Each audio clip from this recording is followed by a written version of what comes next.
5 August Sheikh Hasina পালিয়ে আসেন ভারতে। তবে সেই সময় থেকে আওয়ামী লীগের অনেক নেতাকর্মী ভারতে পালিয়ে এসেছেন। তবে পালিয়ে আসাদের মধ্যে আওয়ামী লীগের কয়েকজন সাবেক মন্ত্রী থেকে শুরু করে বহু সিনিয়র নেতা কলকাতায় আশ্রয় নিয়েছেন বলে বিভিন্ন সূত্রে জানা গিয়েছে।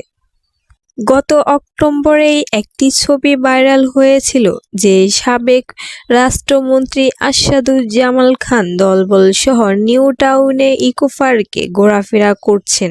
তার সঙ্গে ছিলেন এমপি অসীম কুমার উকিল, তার স্ত্রী অপু উকিল, হাজী সেলিমের এক ছেলে। তবে এই মুহূর্তে আসাদুজ্জামান কোথায় অবস্থান করছেন তা নিশ্চিত করা যায়নি।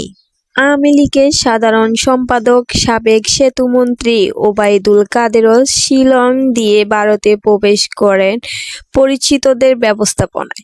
নভেম্বরের দ্বিতীয় সপ্তাহে কলকাতায় এসে আশ্রয় নিয়েছেন বলে জানা গেছে। দীর্ঘদিন ছাত্র হিসেবে কলকাতায় কাটানো এক সরকারি কর্মকর্তাও কলকাতায় নিরাপদ স্থানে রয়েছে বলে অনেক সূত্রে জানা গিয়েছে। বন্ধুরা, আওয়ামী লীগের বড় বড় নেতারা তাড়াতাড়ি ধরা পড়ুক, কে কে চান তারাই আমাকে কমেন্ট বক্সে নক করে জানাবেন। আর আমার নতুন নতুন ভিডিও পাওয়ার জন্য আমার চ্যানেলটি সাবস্ক্রাইব করে আমার পাশে থাকবেন। ধন্যবাদ সবাইকে।